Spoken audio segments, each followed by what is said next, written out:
SSC board এবং সরকারকে বারবার কোর্ট সুযোগ দিয়েছে যে তোমরা প্রকৃত তথ্য দাও, টেন্টেড ক্যান্ডিডেট আনটেন্টেড ক্যান্ডিডেট কারা সেটা চিহ্নিত করে দাও, চিহ্নিত করে দেয়নি। প্রাথমিকে যেটা রয়েছে সেটা হচ্ছে এডিএফ ফরম্যাট, অর্থাৎ এডিটেবল ফরম্যাট, যে কোনো সময় যে টাকা দেবে তার চাকরি হয়ে যাবে। তালিকা তো সঠিক তৈরি করতে হবে, রিক্রুটমেন্টও সঠিক করতে হবে, শুধু পয়সা খেয়ে রিক্রুটমেন্ট করলে এই জিনিস হবে? আমি বলছি এখনো এসএসসি হয়েছে, প্রাথমিকের ওএমআর শিটগুলো সব চেয়ে নিন। দাদা, আমরা দেখতে পেলাম হাইকোর্টের রায় সুপ্রিম কোর্টে বহাল রইল, সেই 26,000 চাকরি বাতিল, পুরো প্যানেল ক্যান্সেল করে দেওয়া হলো। ঠিক সেই জায়গায় দাঁড়িয়ে 26,000 লোকের জীবন তাহলে কোথায় গিয়ে দাঁড়াবে? সেটা জবাব এসএসসি বোর্ড এবং সরকারকে দিতে হবে। এসএসসি বোর্ড এবং সরকারকে বারবার কোর্ট সুযোগ দিয়েছে যে তোমরা প্রকৃত তথ্য দাও, টেন্টেড ক্যান্ডিডেট আনটেন্টেড ক্যান্ডিডেট কারা সেটা চিহ্নিত করে দাও, চিহ্নিত করে দেয়নি। শুধু তাই না, ওএমআর শিটের ফিজিক্যাল কপি ধ্বংস করেছে, ওএমআর শিটের স্ক্যান কপি এসএসসি সার্ভারে পাওয়া যায়নি, যদিও তারা আদালতে এফিডেভিট দিয়ে বলেছিল যে তারা ধ্বংস করার আগে স্ক্যান কপি রেখেছে। আর প্রাথমিকে তো স্ক্যান কপিও নেই। প্রাথমিকে যেটা রয়েছে সেটা হচ্ছে এডিএফ ফরম্যাট, অর্থাৎ এডিটেবল ফরম্যাট, যে কোনো সময় যে টাকা দেবে তার চাকরি হয়ে যাবে। এসএসসির এই পরিণতি হলো। 4টে নিয়োগ প্রক্রিয়া মিলিয়ে প্রায় 26,000 25,753 জনের চাকরি আজকে চলে গেল। এর জন্য রেসপন্সিবল এই 3টে আর্টিকেল 12 অথরিটি, আর কিছু মানুষ নির্বাচিত হয়ে যাওয়ার জন্য তাদের এই অসীম লোভ। তারা নির্বাচিত হয়েছেন, মন্ত্রী হয়েছেন, বিভিন্ন পদে বসেছেন, তারা টাকা বাজার থেকে টাকা তুলেছেন, তাদের টাকা তোলাই হলো এই আজকের পরিণতির জন্য দায়ী। প্রতিটি জনগণকে তাদের নাগরিক দায়িত্ব পালন করতে হবে। আপনি যদি দেখেন যারা নিজেদের যোগ্য বলছেন, নিশ্চিতভাবে আমি মনে করি এখানে যোগ্য রয়েছেন, কিন্তু যোগ্য হলেও আমি প্রতিটি জনগণকে বলি, একই কথা বলি। অনেকে বলবেন যে আপনি কেন এই কথা বলেন, যে নাগরিক দায়িত্ব পালন করুন। ভারতবর্ষের সংবিধানে নাগরিক দায়িত্বর কিছু রয়েছে, সেই নাগরিক দায়িত্ব যদি পালন না করেন এই অবস্থার মধ্যেই পড়বেন। আর অসৎ মানুষকে যদি আপনি পদে বসান তাহলে তার কি পরিণতি হয় তার চাক্ষুষ উদাহরণ হচ্ছে আজকের এসএসসি। কিন্তু দাদা, এই যে 26,000 চাকরি প্রার্থী, এর মধ্যে কি কেউ কি যোগ্য নয়? অবশ্যই যোগ্য। আপনি আইডেন্টিফাই করে দিন কে যোগ্য, আপনি আইডেন্টিফাই করে দিন কে যোগ্য, বলুন কে যোগ্য, আর কিসের ভিত্তিতে যোগ্য বলবেন? আপনি তো যোগ্য প্রমাণ করতে গেলে তো ভিত্তি থাকতে হবে। তো ওএমআর শিট কোথায় আপনি এনে দিন, বলুন এসএসসির কে, মমতা বন্দ্যোপাধ্যায়কে বলুন, এসএসসি কে বলুন এই যে ওএমআর শিট কপি এনে দেবে, ওএমআর শিটের কপি দিন। প্রাইমারির মানিককে বলবেন ওএমআর শিটের কপি দেবে। বাজারে খুঁজুন কোথায় আছে মানিক, মমতা কোথায় আছে এরা।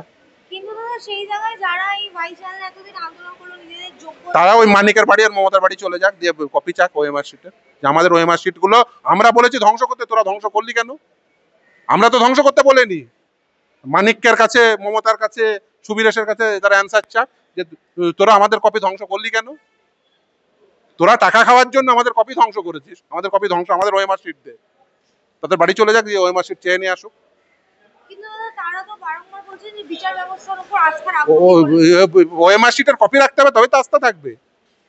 বিচার ব্যবস্থার উপর আস্থা রাখতেই হবে, কিছু করার নেই, এটাই গণতন্ত্র। তারা নিজের স্বার্থে যখন যেমন সেরকম কথা বললে তো হবে না। নাগরিক দায়িত্ব পালন করবেন না আপনি, ওএমআর শিটের কপি চলে যাবে, কিছু করার নেই, দেশে আইন এটা। আপনি তো যদি বলেন যে সকলকে সব অধিকার, কতজন তো ফুটপাতে বসবাস করছে, কত শিশু, তাদের প্রত্যেকে নাগরিক অধিকার দেওয়া গেছে? দিতে পেরেছেন? দিতে পারেননি তো। একটি সরকার নির্বাচন যখন করবেন তখন সঠিক সরকারকে নির্বাচন না করলে কি হয়, এটা তার উদাহরণ। কিন্তু দাদা, এই সরকার তো বারংবারই বলেছে যে আপনারা যে কোর্টে মামলা করেছেন এই মামলা স্টে হয়ে আছে বলে তিনি রিকোয়ারমেন্ট করতে পারছেন না, তার তালিকা তৈরি। সেটা তো অন্য বিষয়, তালিকা তো সঠিক তৈরি করতে হবে, রিক্রুটমেন্টও সঠিক করতে হবে, শুধু পয়সা খেয়ে রিক্রুটমেন্ট করলে এই জিনিস হবে? আমি বলছি এখনো এসএসসি হয়েছে, প্রাথমিকের ওএমআর শিট গুলো সব চেয়ে নিন, অরিজিনাল, ওই যে অরিজিনাল কপি স্ক্যান কপি চেয়ে নিন। যার মুখে হাত ভরে নিয়ে আসার কথা তার মুখে হাত ভরে নিয়ে আসুন। আপনার মতে তাহলে প্রাথমিক ও ঠিক একই দুর্নীতি? সময় বলবে। ওএমআর শিটের কপি, আমি বলছি ওএমআর শিটের স্ক্যান কপি 20 বছর রাখতে হয়, রাখেননি কেন? রাখেননি কেন?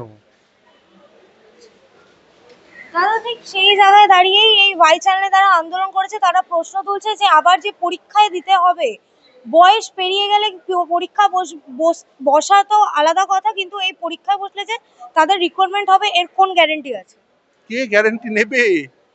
দেখুন, আমাদের সংবিধানে তো এইভাবে কারোর কারোর রাইট টু এমপ্লয়মেন্ট নেই। আপনি চাকরি পেয়েছেন? পাননি তো। রাইট টু এমপ্লয়মেন্ট নেই। আমাদের দেশের সংবিধানে কি বলা আছে? Equal opportunity in public employment, এটা হচ্ছে মৌলিক অধিকার। রাইট টু এমপ্লয়মেন্ট নেই যে আপনি চাকরি পাবেনই। ফলে right equal opportunity in public employment, আর যদি আর্টিকেল 12 অথরিটিটা না ক্রিয়েট করতে পারে, তাহলে খুব স্বাভাবিকভাবে যে পরিণতি হওয়া উচিত ছিল সেই পরিণতি হবে। এটাই আইন। আপনি দেশের যে আইন তার কাঠামোর বাইরে তো যেতে পারবেন না। তাহলে 26,000 জনজীবনের এই দায়িত্ব কার এবার? যারা চুরি করেছে তারা, যারা চুরি করেছে, যারা ওএমআর শিট রাখেনি, যারা চুরি করেছে, যারা বান্ধবীর বাড়ির খাটের তলায় টাকা ভরেছে, তারা তাদের ধরুক। কিন্তু দাদা এরা তো বারংবার খালি আপনাদের কথাই বলছে। ওই জন্যই তো এই দেখুন, আপনি যদি না আপনার সমস্যা যদি না আইডেন্টিফাই করতে পারেন, তাহলে কি পরিণতি হয় সেটা আজকে বুঝে নিন। সমস্যাটাকে তো আইডেন্টিফাই করতে হবে, সমাধান তো পরে করবেন। আপনি যদি সমস্যায় আইডেন্টিফাই করতে ভুল করেন, তাহলে আপনি ভুগবেন।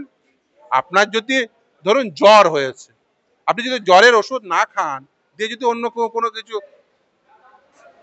ওষুধ খান, তাহলে কি জ্বর সারবে? তাহলে আপনি সমস্যাটাই বুঝতে পারেননি, এর দায় আপনার। আপনি সমস্যা বুঝেননি।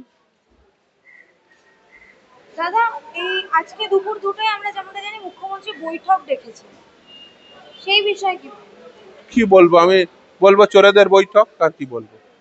শিক্ষা দপ্তরের বৈঠক। চোরেদের বৈঠক, এটুকুই বলবো। চুরি করেছেন, চোরেদের বৈঠক হচ্ছে। দাদা আমার একেবারে শেষ প্রশ্ন, আমরা যেমনটা জানি আগামীকাল সুপার নিউমেরিক পোস্ট নিয়ে আবারও শুনানি আছে, সেই বিষয়ে আপনার কি মনে হয় কি হতে পারে? দেখা যাক কি হয়, অপেক্ষা করুন। সুপার নিউমেরিক পোস্ট যদি বাতিল হয়? দেখুন, সুপার নিউমেরিক পোস্ট তো পরে, এটা 26,000ই বাতিল হলো, ওটা তো পরে স্বাভাবিকভাবে বাতিল হওয়াটাই স্বাভাবিক। দেখা যাক কি হয়।